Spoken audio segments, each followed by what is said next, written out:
Hey everyone! This week I will once again show you a location in Pennsylvania.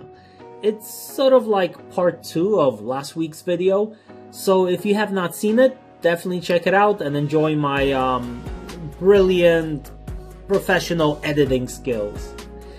Well, to be fair, in this video I will not only show you Pennsylvania but also New York at the same time. In fact, we will be skipping from one state to the other. So, if any of you know the area, you know I am hanging around the Delaware River, which is on the border between Pennsylvania and New York. And oh, do I love this region. In fact, it really grew on me in the last few years, so much so that this is the place I really think of when I am back in the city. It's like my retreat. It's a place where, at least for a while, I forget about my problems and stress at work. And believe me, being a professor can get tremendously stressful and it's just very time consuming. If you want to get the job done properly, you are basically working 7 days a week. And so more than once I am on the edge of just being completely burned out and exhausted, but coming here gives me a bit of relief, even if only for a few hours.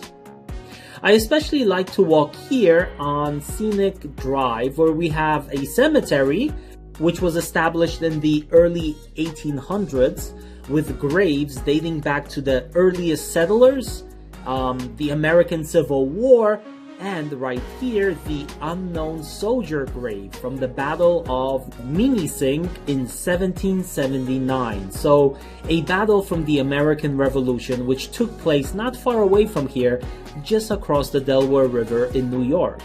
So there's just really a lot of interesting things to explore here and to show you. And if I can continue this channel going forward, I will show you more videos from this region.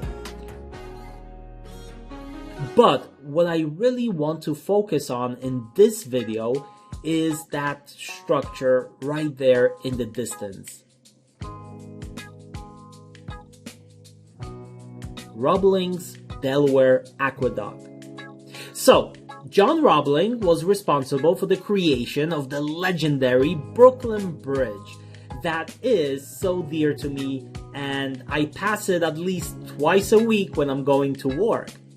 But before the Brooklyn Bridge was ever built, he built this here aqueduct. These structures will pave the way for his later design of the Brooklyn Bridge itself. John Roebling was born in Germany, well, Prussia to be exact, as Germany was really just created in 1871. But at the age of 25, he came to the United States along with his brother and settled here in Pennsylvania. After trying out farming for a few short years, he eventually picked up civil engineering and designed canals, along with a technique of creating suspension cable from iron. Later, by the time the Brooklyn Bridge will be built, he will be using steel for the cable wires.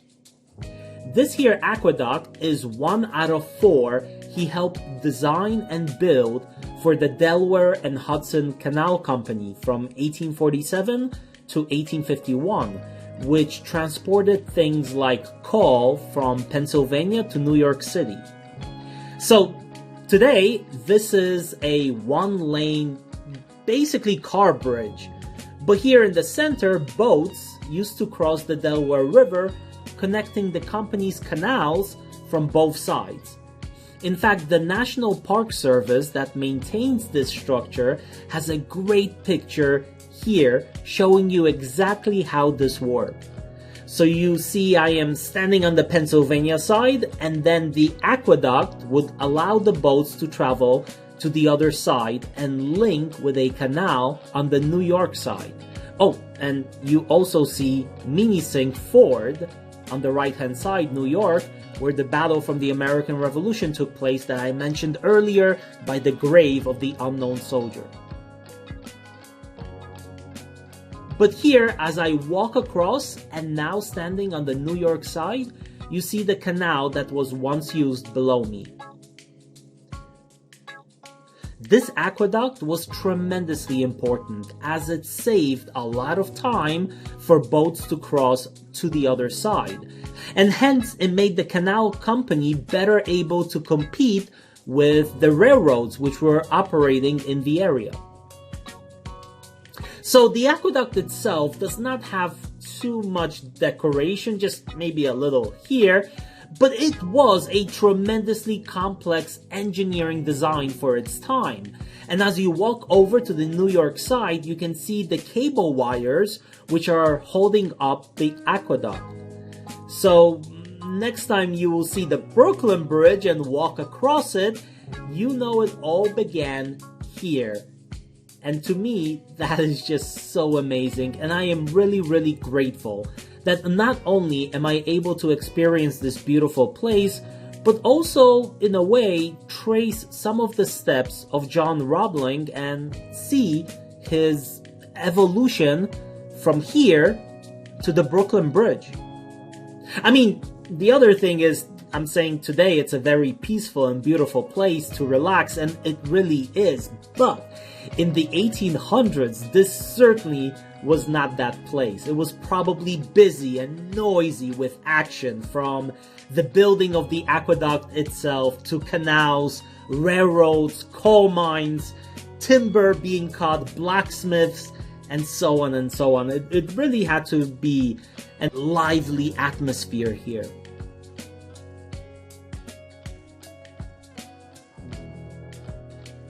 Also here on the New York side, you see a toll booth which was put in at one point.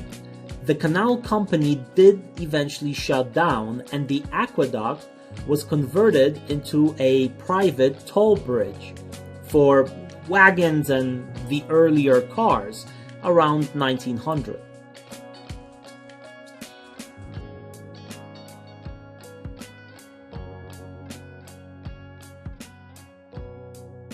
But if you are on the New York side, don't forget that there is a path that can take you from the parking lot directly underneath the aqueduct itself. And you can see it from the bottom, which is just amazing. On the parking lot on the Pennsylvania side, for instance, you actually see a section of the bottom of the aqueduct on display.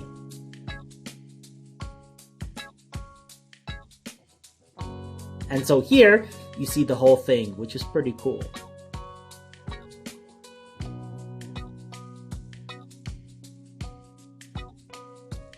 So I'm pretty sure you're gonna hang around here for a few minutes and really admire this from the bottom, but if you continue walking on this path past the aqueduct, you'll be walking along the former canal where boats were being moved.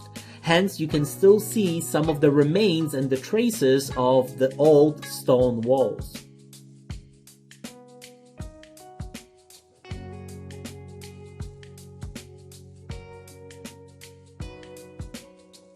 And right there in front of the bridge itself, in front of the pillars, are the icebreakers, which would protect the aqueduct in the winter from ice and also any other possible debris that might find itself in the water.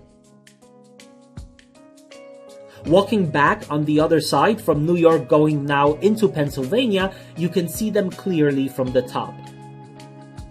You can also see the dam called Slackwater Dam, which is used to slow down the current of the water to make it easier for boats to cross the river. This was done before John Roebling built the aqueduct, which now allowed the boats to navigate the Delaware River from above, essentially. Unfortunately, the structure that John Roebling is most famous for, the Brooklyn Bridge, will also be the death of him, as he got his toes crushed while surveying the Brooklyn Tower, and after trying to attend to the injury by himself for the most part, he passed away about 3 weeks later at the age of 63. But the bridge will be completed by his son Washington and his daughter-in-law Emily, opening in 1883, forever after changing New York City. So thank you so much for watching, spending some time with me on this trip, and I will see you soon. Take care, everyone.